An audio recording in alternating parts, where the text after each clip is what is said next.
온라인 입시 설명회 EBS 정재원입니다. 반갑습니다. 네, 오늘 이 시간에는 여러분들이 좀 궁금해하실 만한 사항을 하나 갖고 왔습니다. 내신 성적 산출법이라는 건데요. 내신 성적? 저 내신 성적 산출하는 거 아는데요? 이렇게 생각하시는데 우리는 지금 입시입니다. 입시.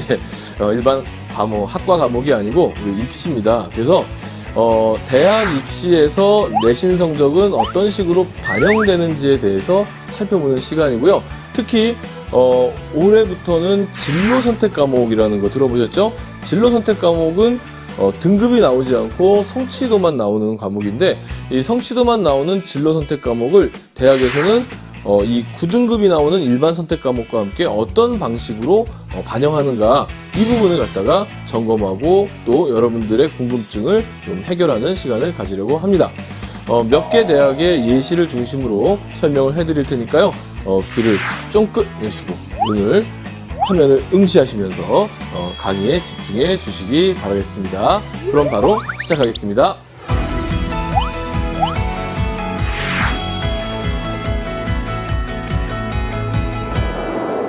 내신 성적은 결국 이제 교과, 과목을 이제 평가하는 방법입니다. 과목에서 성적이 어떻고, 그러니까 점수가 어떻고, 거기에 따라서 석차가 어떻고, 거기에 따라서 등급이 어떻고, 이렇게 얘기하는 건데요.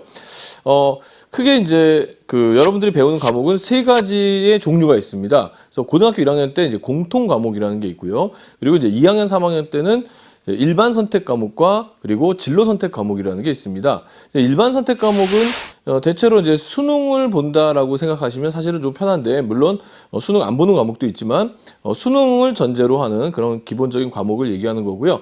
진로 선택 과목은 좀 뭔가 교과 융합형이라든가 또는 진로에 대한 어떤 탐색할 수 있는 어떤 정보를 제공한다거나, 또는 이제 교과별 약간에 대한 심화 학습들, 또는 이제 실생활에 좀 체험적으로 좀 우리 학생들이 활용하기 좋은 과목들, 이런 것들을 각 교과별로 이제 진로 선택 과목이라고 해서 이제 만들었죠. 뭐 국어의 고전 읽기라든가, 뭐 윤리의 고전과 윤리라든가, 사회의 사회문제 탐구, 뭐 또는 이제 뭐 여행지리라든가, 이런 과목들이 이제 대표적인 과목들이 되는데요. 그리고 이제 과학에서는 이제 투 과목, 과학 투 과목, 물리학 투, 그다음에 지구과학 투, 뭐 화학 투, 생명과학 투, 이렇게 투 과목들이 다 진로 선택 과목으로 이제 편성이 되어 있습니다. 근데 이 진로 선택 과목은 원래는 수능 출제가 아닌 학생들의 진로 탐색을 도와주는 그런 과목들이었는데, 이 과목들 중에 몇 개만은 예외로 수능에 출제가 가능하죠. 대표적으로 수학의 기하와 바로 과학의 투 과목들은 수능 출제가 가능한 그런 과목들입니다. 그래서 일단 일반 선택과 진로 선택 과목으로 나눠진다라는 정도의 우리가 생각을 좀 알고 있어야 되겠고요. 근데 이제 일반 선택과 진로 선택 과목이 결국에 이제 평가하는 방법, 내신의 표기법이 다릅니다. 그래서 진로 선택 과목의 경우에는 이제 성취도 A, B, C로 평가를 하고요. 그리고 일반 선택 과목은 우리가 이제 흔히 알고 있는 9등급제 등급으로, 석차 등급으로 표기를 하게 됩니다. 석차 등급의 이제 표기 기준은 전체 학생들 중에 몇 퍼센트 안에 들었느냐에 따라서 나눠지는 거죠. 100명의 전교생이 있을 때 그 가운데 4명은 1등급 14%, 11명은 2등급, 23명은 3등급, 이런 식으로 등급이 부여되는 것이 일반 선택 과목이고요. 일반 선택 과목은 이제 표기가 될 때는 원점수가 먼저 나오고, 그리고 슬래시 평균점, 그리고 가로 열고 표준 편차, 그 다음에 성취도가 나오긴 나옵니다. 대입에 활용되진 않지만 A부터 B, C, D, E까지 성취도가 나오고, 가로하고 수강자 수, 그 다음에 마지막으로 등급, 이런 식으로 일반 선택 과목은 표기가 되고요. 진로 선택 과목의 경우에는 일반 선택 과목과 다르게 몇 가지가 빠집니다. 일단 기본적으로 원점수는 나오고요. 평균점도 나옵니다. 하지만 편차는 제공하지 않고요. 그 다음에 성취도는 이제 A, B, C로 해서 성취도가 제공이 되고, 그 다음에 가로 열고 이제 성취도 옆에 수강자 수가 나오게 됩니다. 그리고 이제 한 칸대에서 A, B, C 하고 뒤에 숫자가 이렇게 나오는데 그것은 이제 비율입니다. 그래서 지금 이제 예시하고 있는 화면에서 본다면 A가 43.3 이렇게 되어 있다는 것은 전체 수강자 수 중에서 43.3%가 A의 A 성취도를 받았다. 또는 또 B는 21.6이면 전체 수강자 중에 B는 21.6%다. 이렇게 이야기를 하는 겁니다. 그럼 ABC 기준은 뭐냐? 절대평가예요. 이 절대평가는 선생님들이 제시를 합니다. 선생님들이 이 과목은 몇 점까지는 A를 줄 거야. 몇 점까지는 B를 줄 거야. 몇 점까지는 C를 줄 거야. 이렇게 선생님들이 미리 공지한 기준 점수가 있고 그 기준 점수를 통과하면 해당되는 등급을 성취도를 받게 되는 그런 방식입니다. 그러다 보니까 대학에서는 이제 이 일반 선택 과목하고 진로 선택 과목을 어떤 방식으로 반영해야 되는가 이게 이제 관심사가 될 수밖에 없었던 거죠. 그래서 이제 대학에서 이 내신을 어떻게 활용하고 있느냐. 일단 크게 내신 성적이 활용되는 것은 그 수시와 정시에서 이제 골고루 활용이 되고 있는데요. 일단 이제 내신 성적 활용해서 기본적으로 점수화돼서 정량 평가돼서 활용되는 전형은 바로 학생부 교과 전형, 논술 전형, 정시 전형입니다. 그래서 학생부 교과와 논술과 정시에는 석차 등급이나 또는 진로 선택 과목에서 나왔던 그 성취도를 대학 자체 환산점으로 활용해서 고스란히 반영을 하게 되는데요. 진로 선택 과목 같은 경우에 이제 대학마다 조금씩 반영하는 방식이 다릅니다. 왜 그러냐면 일반 선택 과목에 1등급부터 9등급까지 있었지 않습니까? 근데 진로 선택 과목은 A, B, C. 진로 선택 과목의 A를 일반 선택 과목의 1등급으로 환산해 주는 것이 과연 타당하냐 이거죠. 일반 선택 과목의 1등급은 아까 몇 %까지였습니까? 전교생 중에 4%까지만 1등급이었잖아요. 그런데 진로 선택 과목의 A는 아까 40%가 나올 수도 있고 30%가 나올 수도 있고 경우에 따라서는 90%가 A가 나올 수도 있고 심지어 100%도 A가 나올 수가 있습니다. 그렇게 되면 A와 1등급을 동일시하는 것은 1등급 받은 학생에게 너무 억울한 상황 아니겠습니까? 그래서 A하고 1등급을 과연 어떤 식으로 해석해서 반영해야 되는가가 대학의 관심사가 되고 이 부분을 조금 이따가 살펴보도록 하겠습니다. 그리고 이제 어떤 대학들은 반영하지 말자 이런 대학도 제법 있어요. 예체능 과목들은 또 어떻게 반영할 것이냐. 근데 예체능 과목들은 거의 대부분의 대학에서 반영을 하지 않거나 아니면은 뭐 약간 그 B나 C가 많을 경우에 예체능 과목이라도 B나 C가 많을 경우에는 좀 감점하는 대학이 있긴 하지만 거의 큰 차이가 없습니다. 그러니까 대학에서 내신 활용이라고 하는 것은 학생부 교과와 논술과 정시에서는 이제 석차 등급을 활용한 반영이라든가 아니면 진로 선택 과목을 자체 환산한 반영이라든가 이런 것들이 있다는 정도만 알고 계시면 될 것 같고요. 반면에 이제 학생부 종합전형은 원래 정성평가라고 해가지고 이 숫자 정량 평가하는 것을 그렇게 일치하지 않지 않습니까? 그래서 어떤 학교는 1등급이 떨어지고 2등급이 붙고 어떤 학교는 또 3등급이 합격하고 1등급이 떨어지고 이런 현상이 나타나는 거 아닙니까? 그래서 이제 학생부 종합전형에서는 그 내신 성적을 등급으로 반영하지 않고요. 교과 세부 능력 및 특기사항 요와 관련된 영상도 하나 만들어 놨으니까 꼭 참고하세요. 좋은 세팅 만들기. 그래서 교과 세부 능력 및 특기사항을 중심으로 반영을 하거나 또는 이제 원점수를 활용한다거나 또는 종합 의견과 성적과 특기사항을 같이 본다거나 하면서 정성평가를 하는 방식이기 때문에 학생부 종합전형에서는 이 진로 선택 과목의 이 성취도 평가가 그렇게 문제시 되진 않습니다. 오히려 학생부 종합전형에서는 진로 선택 과목에서 그 학생이 어떤 활동을 했는가 하는 그 교과 세특 부분과 그리고 원점수가 몇 점 정도인가 하는 이제 그런 정도가 학생부 종합전형에서 이 교과 성적을 반영하는 방식이다 정도로 이해해 주시면 될 것 같습니다. 그러면 진로 선택 과목을 반영하는 대학들을 한번 살펴볼까요? 2022년 이제 올해 입시를 기준으로 살펴본다면 지금 화면에 보이는 학교들이 진로 선택 과목을 대입에 구체적으로 정량 평가하는 대학들입니다. 지금 보여드리는 곳은 교과 전형이나 논술 전형이나 정시 전형에서 내신 성적을 반영할 때 진로 선택 과목을 반영하는 대학교이고요. 그리고 진로 선택 과목은 이제 대학마다 자체적으로 학생이 이수한 진로 선택 과목 모든 과목을 반영하는 대학이 있는 반면에 2과목, 3과목, 4과목 이렇게 반영하는 개수를 제한을 두는 대학도 있고요. 또 반영하는 방식도 성취도에 따라서 가산점을 주는 방식이 있는 반면에 대학 자체 환산점 또는 등급으로 전환 이런 학교들이 있고 일부 대학은 이제 성취 비율을 활용해서 대학 입시에 이제 활용하는 이런 대학도 있습니다. 근데 이제 여기서 중요한 것이 이런 성취 비율을 적용하는 대학들이 좀 독특하고 중요하죠. 그럼 먼저 가장 독특한 고려대학교 진로선택 과목의 반영 방법에 대해서 알아보도록 하겠습니다. 독특하면서도 의미 있으면서도 좀 중요할 것 같아요.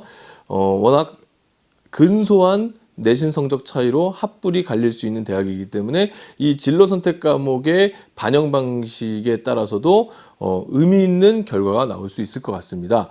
먼저 이제 고려대학교는 A, B, C 성취도를 있는 그대로 1등급, 2등급 이런 식으로 환산하지는 않겠다라고 이야기를 했고요. 자체 환산식을 공개했습니다. 자체 환산되는 식을 보면은 2가지 기준이 있는데요. 그게 이제 A, B, C를 어떻게 바꿀 것인가와 그 다음에 이 성취도별 그 숫자, 뭐 A의 몇 퍼센트가 A를 받았고 몇 퍼센트가 B를 받았고 하는 그 비율을 어떻게 활용할 것인가 하는 2가지 이야기로 나눠지게 됩니다.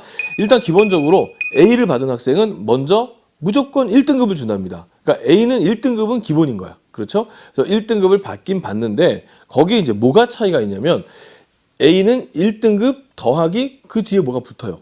자세히 살펴보니까 A에 해당하는 학생의 비율 예시로 나온 것을 보시면요. 예시에는 지금 A가 32.4%가 나왔습니다. 그러니까 그 비율을 더해준다는 얘기예요. 그래서 1 더하기 100분의 32.4 그러니까 0.324가 되겠네요. 그래서 지금 과학에서 화학 2 과목은 지금 A를 받았죠. 이 학생은 고려대학교 방식으로 환산을 하면은 1.324 등급 이렇게 되겠네요. 1.32 등급. 그 다음에 B는 어떻게 반영하느냐? B가 조금 복잡한데요. B는 일단 2등급을 주는 게 아니고 A부터 B까지의 A의 누적 비율, A의 그 비율을 이제 먼저 계산을 합니다. 그래서 그 비율에 따른 석차 등급을 별도로 줘요. 그래서 표가 아래쪽에 하나가 더 나와 있는데 그 표를 보면은 1%부터 4%까지 A가 있으면 1, 뭐 이런 식으로 4에서부터 11%가 석차 등급의 비율이면 2 이런 식으로 준다는 거죠. 근데 지금 A가 32.4%니까 표에 의하면 4등급에 있네요. 23.1%에서 40%까지 A가 차지했을 때 4등급을 준다라고 되어 있습니다. 그러니까 일단 고려대학교에 지원한 학생이 B 성적이 나왔다면 4등급에서 여기서 출발을 하겠네요. 4등급을 주는데 그 다음에 플러스가 또 나와요. A가 1 플러스 성취 비율인 것처럼 또 플러스가 나오는데 뭔가 보니까 플러스가 성취도 B까지의 누적 학생, 그러니까 A와 B의 합친 숫자의 비율을 얘기하는 거죠. A가 32.4%고 B가 30.9%니까 대략 63%가 좀 되겠네요.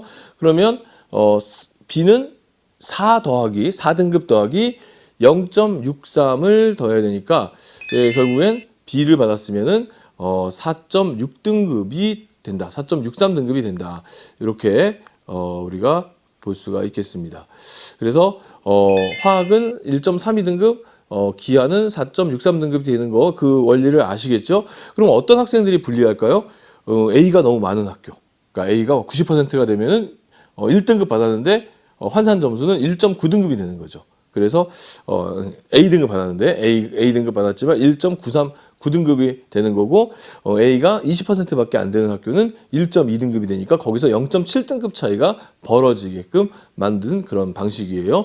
그러니까 이 A가 너무 부풀려지지 않게 A의 숫자가 너무 많지 않도록 조절한 것이 바로 고려대학교의 특징이고 아마 올해 진로선택 과목 반영 방법 중에서 가장 좀 이런 표현이 좀 뭐하지만 좀 재밌는 방식이 아니었나 이렇게 생각을 해봅니다.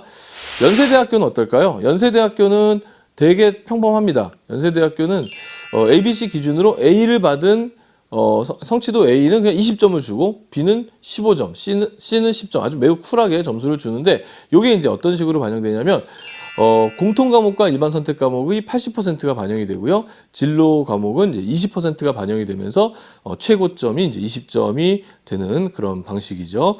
그래서 연세대학은 물론 이제 고려대학교도 마찬가지지만 연세대학의 경우에는 A와 B의 차이를 좀 크게 두는 이런 방식이 되겠습니다. 세종대학교는 좀 다른데요. 세종대학교는 원점수를 반영합니다. A, B, C 성취도를 아예 반영하지 않고요.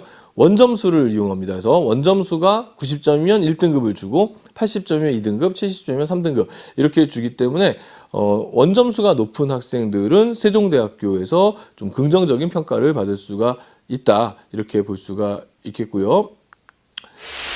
서울과학기술대학교 같은 경우에는 가산점을 주게 되는데 그 가산점은 그 진로 선택 과목 상위 3과목의 성취도가 뭐 A가 3개다 그러면 A가 되겠죠. 그것을 3으로 나눠 가지고 점수를 부과하는 그런 방식인데요. 성취도 A를 받았을 경우에 5점을 주고 B는 3점, C는 1점을 주는 방식으로 해서 그 과목의 어떤 평가를 진로 선택 과목의 어떤 평가를 반영하고 있습니다.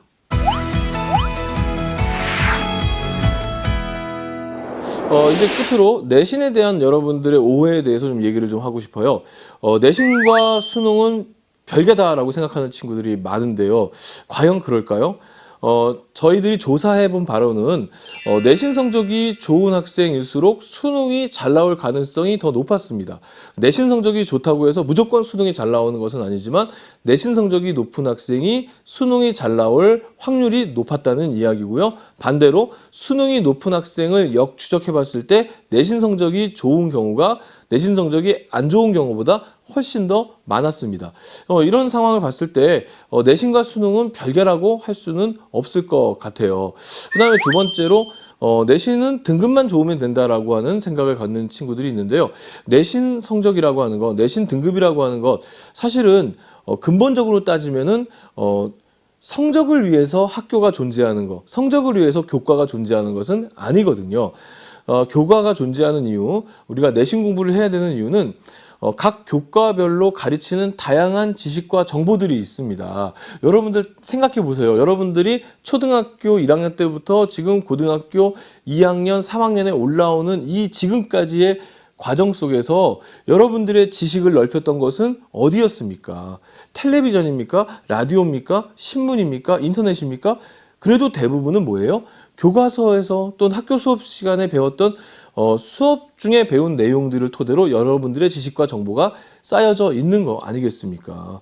여러분들이 역사 시간이 없었다면은 어찌 김유신 장군을 알고 이순신 장군을 알겠으며 여러분들이 물리 시간이 없었다면은 힘의 원리를 어찌 알았겠습니까? 그러니까 결국 내신이라고 하는 것은 등급만을 따기 위한 것은 아니라는 점을 좀 아셔야 될 것 같은데요.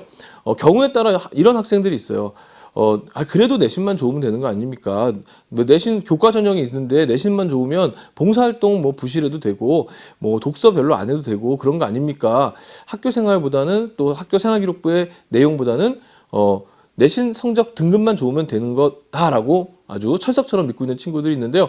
그래서 그런지 2023년 입시, 그러니까 내년이죠. 내년 우리 고등학교 2학년 학생들이 고3이 됐을 때는 많은 대학들이 그 내신을 반영하는 교과 전형에서 20-30%는 서류 평가나 또는 교과 평가 이제 또는 진로 선택 과목에 대한 정성 평가 요소를 집어넣기로 했습니다. 일단 건국대, 경희대, 고려대, 동국대, 성균관대 등 우리 학생들이 선호하고 좋아하는 대학들이 내신을 단순한 내신만 반영하는 것이 아니라 그 내신이 나오는 그 과정들까지 보겠다고 하고 있고요. 이미 올해도 동국대와 성균관대는 서류평가와 진로선택 과목에 대한 정성평가 요소들을 집어넣고 있습니다. 이런 걸 봤을 때 내신은 등급만 좋아서 되는 것은 절대 아니고, 다시 한번 정리하자면 내신이란 결국 우리의 지식과 정보를 넓히는 것이고, 그 넓혀진 지식과 정보를 통해서 수능에 적응하는 것이다. 이렇게 이해하시는 것이 훨씬 더 내신을 바라보는 좋은 관점이 될 것이라고 믿습니다. 자, 지금까지 우리가 진로 선택 과목을 중심으로 대학에서 내신을 어떤 식으로 반영하는가에 대해서 살펴봤습니다. 어떠신가요? 결론을 좀 말씀드리자면은 결국 진로 선택 과목은 A를 받으면 괜찮다, 좋다, 예, 이 정도입니다. 매우 좋다 아니고 좋다. 예. 그런데 B를 받으면 조금 손해가 가는 대학들이 있다. C를 받으면 큰일 난다. 예, 이렇게 나눠볼 수가 있을 것 같습니다. 지금 한참 이제 중간고사가 끝나고 이제 또 기말고사를 향해서 또 달려가고 열심히 공부하고 계실 텐데요. 진로 선택 과목을 공부하신다면 어떤 최소한 내가 어떤 목표를 가지고 공부해야 되는지를 이번 시간을 통해서 잘 깨달으셨으면 좋겠습니다. 저는 그러면 다른 강의를 통해서 다음에 또 뵙도록 하겠습니다. 안녕히 계세요.